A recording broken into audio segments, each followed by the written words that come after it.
நம்முடைய கொள்கை பரப்பு பொதுச் செயலாளர் மதிப்பிற்குரிய அருண்ராஜ் ஐஆர்எஸ் அவர்கள்.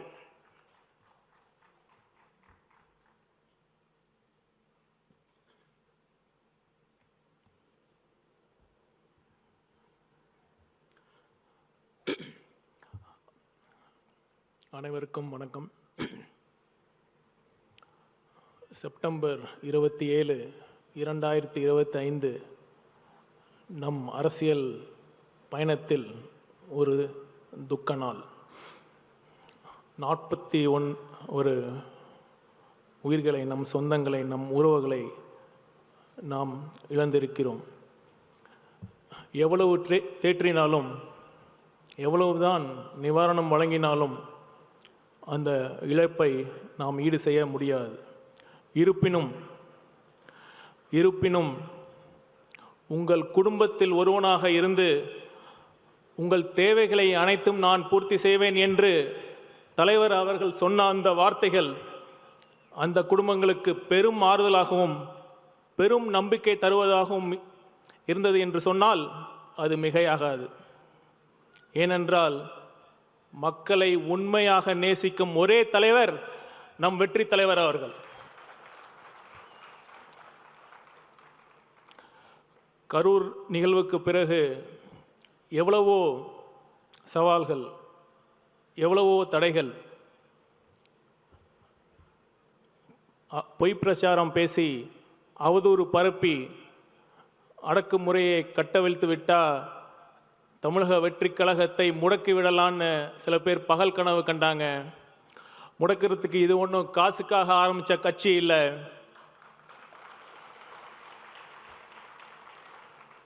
தேர்தல் வெற்றியை தாண்டி ஒரு அடிப்படை அரசியல் சமூக மாற்றத்திற்காக மதச்சார்பற்ற சமூக நீதி என்ற உன்னத கொள்கையோடு ஆரம்பிக்கப்பட்ட ஒரு உன்னத இயக்கம்தான் தமிழக வெற்றி கழகம். ஒரு புறம் சிபிஐ விசாரித்து கொண்டிருக்கிறது. நிச்சயம் உண்மை வெளியே வரும். இன்னொரு புறம் மறைந்த 41 உயிர்களுக்கு நாம் செய்யும் உண்மையான அஞ்சலி என்று நான் கருதுவது என்னவென்றால், நாம் எந்த நோக்கத்திற்காக இந்த இயக்கத்தை ஆரம்பித்தோமோ, நாம் எந்த லட்சியத்திற்காக தமிழக வெற்றி கழகம் ஆரம்பிக்கப்பட்டதோ அந்த அரசியல் பாதையில் இன்னும் அதிகமாக கொள்கைப்பற்றுடன், இன்னும் அதிக விவேகத்துடன் முழுக்க மக்கள் நலன் சார்ந்த அரசியலை முன்வைத்து 2026 நம் வெற்றி தலைவர் விஜய் அவர்களின் தலைமையில் ஒரு நேர்மையான நல்லாட்சி அமைவதே இறந்து போன அனைத்து உயிர்களுக்கும் நாம் செய்யும் உண்மையான அஞ்சலியாக நான் கருதுகிறேன். நிச்சயம் அதை நாம் செய்வோம். சரி, கடந்த சில நாட்களாக நான் தமிழகம் முழுவதும் சுற்றுப்பயணம் செய்யும் வாய்ப்பு கிடைத்தது. பலதரப்பட்டு மக்கள்கிட்ட பேசுகிற வாய்ப்பும் அமைஞ்சது. ஒன்று மட்டும் கிளியராக புரிஞ்சது என்னவென்னா, மக்கள் இந்த திமுக அரசு மேலே கடும் அதிருப்தியில் இருக்காங்க.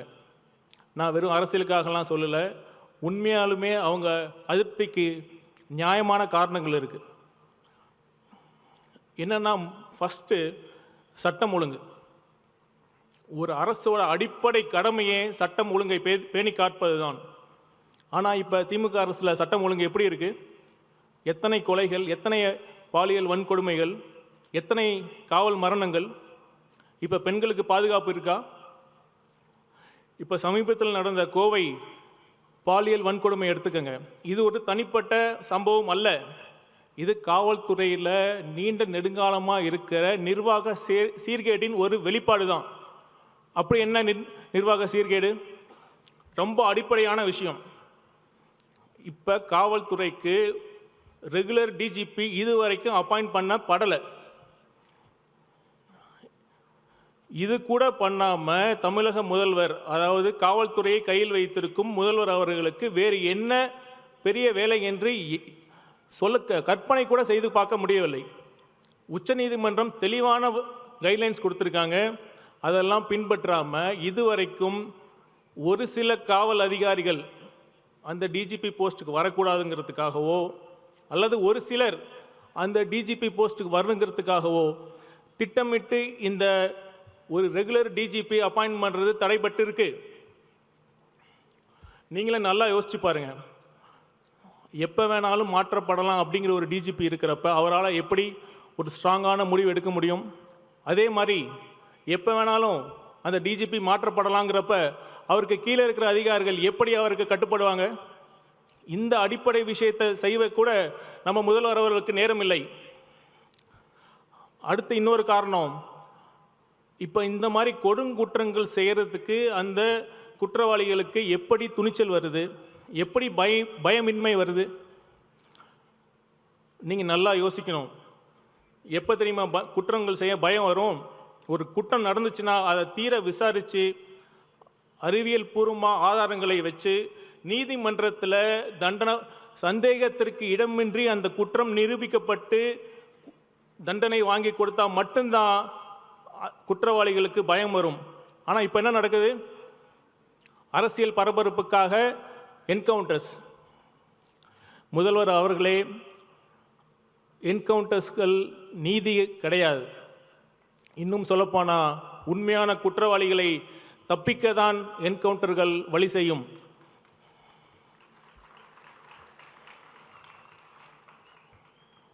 அடுத்து காவல்துறையில் இருக்கிற இன்னொரு முக்கிய சீர்கேடு பார்த்தீங்கன்னா, காவல்துறையில் இருக்கிற பணிச்சுமை. காவல்துறையில் எனக்கு தெரிந்து அரசு துறையில் காவலர்கள் மாதிரி அதிக பணிச்சுவை, அதிக புவர் சர்வீஸ் கண்டிஷன்ஸ் இருக்கிற வேறு எந்த துறையும் கிடையாது. காவல்துறையில் காலி பணியிடங்கள் மிக மிக அதிகம். அதனால் அவங்களுக்கு லீவும் கிடைக்கிறது இல்லை. இப்போ நைட்டு ரோந்து போங்கன்னு சொல்கிறீங்க. போதிய காவலர்கள் இருக்காங்களா? இப்போ children crime against women and children CWCன்னு ஒரு தனி பிரிவு இருக்குது. அதுக்கு போதிய காவலர்கள் போட்டிருக்காங்களா? இந்த மாதிரி எல்லா தனி பிரிவுக்கும் டைவர்ஷன் தான். மற்ற மாவட்டத்திலிருந்து இங்கே காவலர்களை பணிகளை மாற்றுறாங்க. இதுதான் ஒட்டுமொத்த இந்த நிர்வாக சீர்கேட்டுக்கு ஒரே குற்றங்கள் நடக்கிறதுக்கான காரணமாக இருக்குது. முதல்வர் அவர்கள் இதெல்லாம் பண்ண நேரம் இல்லாமல் அவருக்கு எதுக்கு தெரியுமா நேரம் இருக்குது? சினிமா பார்த்துட்டு விமர்சனம் சொல்கிறதுக்கு தான் நேரம் இருக்குது. கவலைப்படாதீங்க, 2026 நீங்கள் வீட்டில் உட்காந்து எவ்வளோ படம் வேணாலும் நீங்கள் பார்க்கலாம்.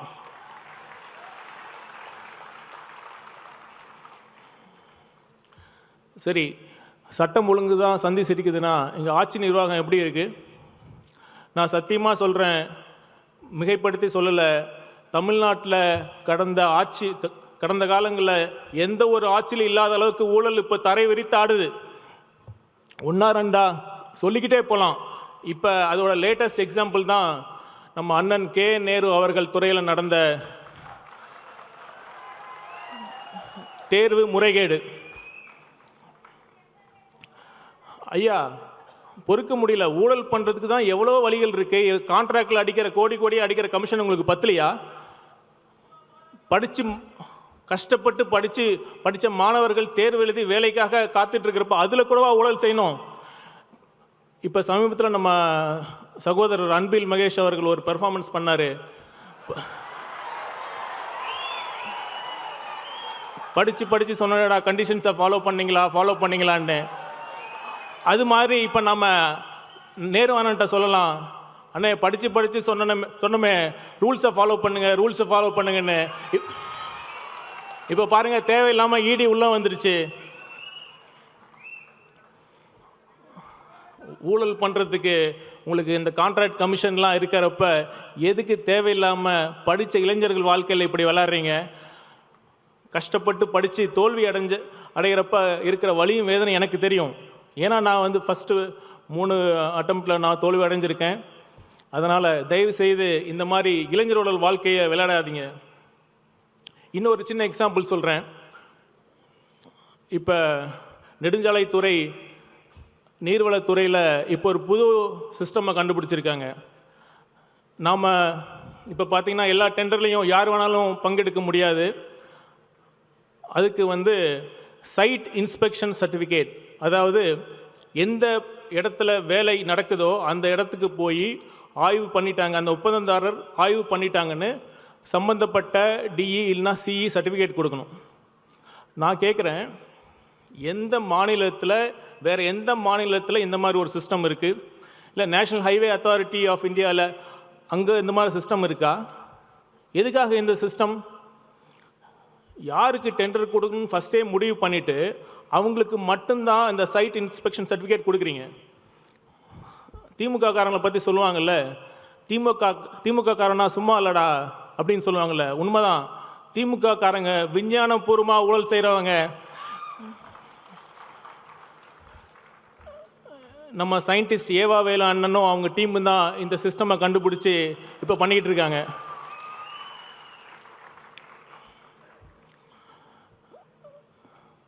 இதெல்லாம் எதிர்த்து கேள்வி கேட்டால் உடனே வழக்கு, எஃப்ஐஆர் தான். ஒரு அரசு இயந்திரம் எவ்வளோ பலம் வாய்ந்தது, எவ்வளோ பெரியது. சின்ன சின்ன பசங்க சாதாரண ட்வீட் போட்டால் உடனே வழக்கு பதிவு செய்கிறீங்க, அரெஸ்ட் பண்ணுறேன்னு மிரட்டுறீங்க. இது ஒரு ஆட்சிக்கு அழகாது.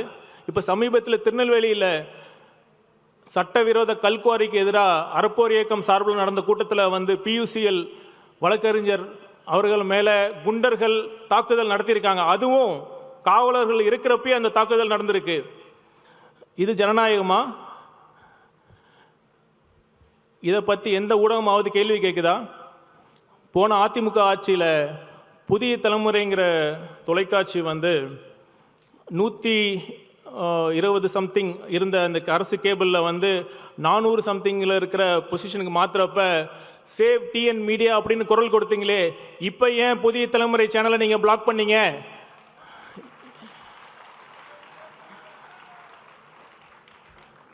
புதிய தலைமுறை பாலிமர் சேனலை நீங்கள் எந்த விதியின் அடிப்படையில் நீங்கள் பிளாக் பண்ணீங்க? அரசு கேபிள் துறை பிளாக் பண்ணுச்சு. பதில் சொல்லுங்க திரு ஸ்டாலின் அவர்களே. ஐயா ஸ்டாலின் அவர்களே, உங்களுக்கு ஒரு தாழ்மையான வேண்டுகோள். தயவு செய்து உங்கள் ஆட்சியை திராவிட மாடல் ஆட்சின்னு சொல்லி திராவிட இயக்க தலைவர்களை கொச்சப்படுத்தாதீங்க. நீங்கள் வேணா ஸ்டாலின் மாடல் ஆட்சிக்குன்னு சொல்லிக்கோங்க, எங்களுக்கு எந்த வித ஆட்சேபனையும் இல்லை. இப்போ திமுக ஆட்சியோட சாதனைனா அவங்க எதை சொல்கிறாங்க? அவங்க சொல்கிறது ஒன்றே ஒன்று தான். சிஎம் போனாலும் சரி, டெப்டி சிஎம் போனாலும் சரி, எந்த மினிஸ்டர் எம்எல்ஏ இப்போ எந்த கூட்டத்துக்கு போனாலும், அம்மா உங்களுக்கு 1000 ரூபா வருதா, அம்மா உங்களுக்கு கிடைக்குதா, வரலன்னா சூப்பர், இதுதான் திராவிட மாடல் ஆட்சிம்பாங்க. வரலையா பேர் கொடுங்கம்மா, சரி பண்ணிடுறோன்னு. இலவச பஸ், பெண்களுக்கு 1000 ரூபா, பள்ளி மாணவிகளுக்கு மாதம் 1000 ரூபாய். இந்த இலவசங்களை தவிர அவங்க உருப்படியாக ஏதாவது திட்டம் பண்ணியிருக்காங்களா? இது ஏதோ திமுக கட்சி சார்பாக அவங்க நிதியிலிருந்து அவங்க திமுக கோடி கோடியாக வச்சுருக்காங்களா, அவங்க அறக்கட்டளையில் அந்த பணத்திலேருந்து கொடுத்தா நீங்கள் போய் அது பெருமையாக நீங்கள் சொல்லிக்கலாம். அரசு வரி பணத்தில் நீங்கள் கொடுத்துட்டு கொஞ்சம் கூட வெக்கமே இல்லாமல் நீங்கள் கொடுத்துட்டோம் இலவசங்களை கொடுத்துட்டோன்னு சொல்லி பெருமைப்பட்டுக்கிறீங்களே, இது கொஞ்சமாக உங்களுக்கே அழகா இருக்காது? ஒரு கட்சி பெண்களுக்கு மாதம் 1000 ரூபா தரேன்னு சொல்கிறாங்க, இன்னொரு கட்சி மாதம் 2000 ரூபான்னு சொல்கிறாங்க. இதுக்கு எங்கே முடிவு? இப்போ சமீபத்தில் பார்த்தீங்கன்னா பீகார் எலெக்ஷன் அப்போ அரசாங்கமே 10,000 ரூபாய் அவன் அக்கௌண்ட்டில் போட்டிருக்காங்க. மக்கள் நம்ம நல்லா சிந்திக்கணும். இந்த இடத்துல நான் ஆணித்தரமாக பதிவு செய்ய விரும்புகிறேன். இலவசங்கள் யார் யாருக்கு தேவையோ கண்டிப்பாக அவர்களுக்கு கொடுப்பது ஒரு அரசாங்கத்தின் கடமை. ஆனால் இதை வைத்து அரசியல் செய்வது ஜனநாயகத்திற்கு பெரிய அச்சுறுத்தலாக இருக்கும். இதற்கு ஒரு தீர்வு என்ன? இலவசங்களுக்காக ஒரு ஆணையம் அமைக்கலாம். அந்த ஆணையத்தில் முதலமைச்சரும் இருக்கலாம், எதிர்க்கட்சி தலைவரும் இருக்கலாம். அவர்கள் இருவரும் சேர்ந்து யார் யாருக்கு எவ்வளவு தேவையோ அதை கருத்தில் கொண்டு, அதே சமயம் மாநிலத்தின் நிதி வலிமையும் கருத்தில் கொண்டு அவர்களுக்கு போதிய நிதி உதவியை அளிக்கலாம். இதை வைத்து தயவு செய்து அரசியல் படுத்தி உதவி பெறும் மக்களை கொச்சைப்படுத்தாதீர்கள்.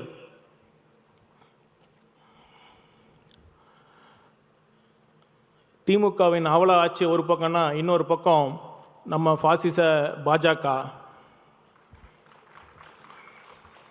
ஏன் ஃபாசிசம்னு சொல்கிறேன்னா, தேர்தலில் ஜெயிக்கிறது மட்டுமே ஜனநாயகம் இல்லை. ஜனநாயகம் எப்போ முழுமை பெறும்னா, ஜனநாயக அமைப்புகள், அதாவது டெமோக்ராட்டிக் இன்ஸ்டிடியூஷன் சொல்லப்படுற தேர்தல் ஆணையம், நீதித்துறை, ஊடகம், சிபிஐ போன்ற அமைப்புகள் தன்னாட்சியுடன் செயல்பட வேண்டும். ஆனால் அந்த சூழல் இப்பொழுது இருக்கிறதா? இப்போ தேர்தல் ஆணையம் சார் அப்படிங்கிற தீவிர வாக்காளர் சீர்திருத்தம் அப்படிங்கிற முறையை கொண்டு வந்திருக்காங்க. இது எப்படி இருக்குன்னா, ஒரு கேம் ஒரு மேட்ச் விளாட்றப்ப அந்த ரெஃபரி நடுநிலையாளராக இருந்தால் மட்டும்தான் நம்மளும் ஆடி நம்மளும் ஜெயிக்க முடியுங்கிற நம்பிக்கை வரும். ஆனால் இப்போ தேர்தல் ஆணையத்தில் இருக்கிற தேர்தல் ஆணையர்கள் ஒன்றியத்தில் ஆளும் ஆட்சியாளர்கள் மட்டுமே நியமிக்கக்கூடிய ஒரு சூழ்நிலை இருக்குது. இப்போ எப்படி அவங்க எடுக்கும் முயற்சிகளின் மீது நமக்கு நம்பிக்கை வரும்? கண்டிப்பாக அந்த நம்பிக்கை இல்லை என்பதுதான், தேர்தல் ஆணையம் நம்பிக்கை இழந்துவிட்டது என்பதுதான் நிதர்சனமான உண்மை. இப்போ பீகாரில் 65 லட்சத்திற்கு மேலான வாக்காளர்கள் நீக்கப்பட்டுள்ளார்கள். அதில் ஒரு குறிப்பிடும்படி ஒரு significant numbers of Bihar people தமிழ்நாட்டில் இருக்காங்க. இப்போ அவங்களுக்கு தமிழ்நாட்டில் குடியுரிமை வழங்கப்படுமா? இது மாதிரி ஏகப்பட்ட கேள்விகளுக்கு இதுவரை தேர்தல் ஆணையம் உரிய பதில் அளிக்கவே இல்லை. இதெல்லாம் அளிக்காமல் தமிழ்நாட்டில் தேர்தலுக்கு சில மாதங்களுக்கு முன்னாடி இந்த மாதிரி தீவிர வாக்காளர் திருத்தம் கொண்டு வருது முற்றிலும் ஏற்கத்தக்கது அல்ல. இப்போ இதை பார்த்தீங்கன்னா, இது பிஜேபி ஆர்எஸ்எஸோட ஒரு பெரிய பேட்டர்ன்.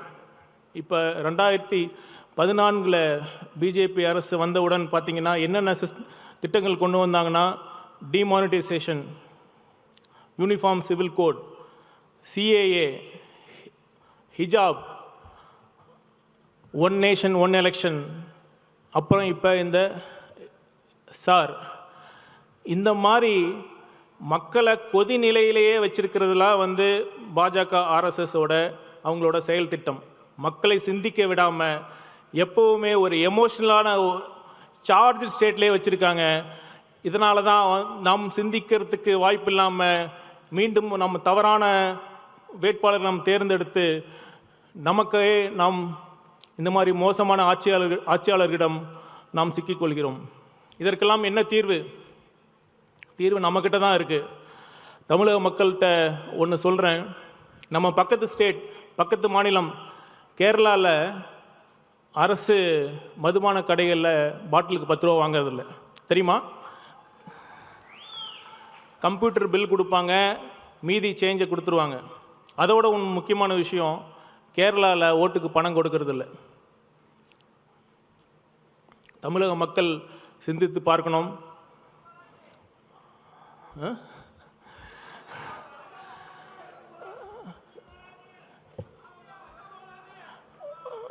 ஒரு தொகுதிக்கு 30 கோடி 40 கோடி செலவு செய்து ஒருத்தர் வெற்றி பெற்றால் நிச்சயம் அவர்களால் நல்லாட்சி தர முடியாது. தயவு செய்து அதனால் மக்களே, நீங்கள் சிந்தித்து வாக்களியுங்கள். இந்த 1000 ரூபாயை நீங்கள் தியாகம் செய்யுங்கள். நிச்சயமாக 2026 நம் வெற்றி தலைவர் அவர்களின் தலைமையில் ஒரு நல்லாட்சி அமையும் என்பதை கூறிக்கொண்டு வாய்ப்புக்கு நன்றி கூறி விரைபடுகிறேன். நன்றி, வணக்கம்.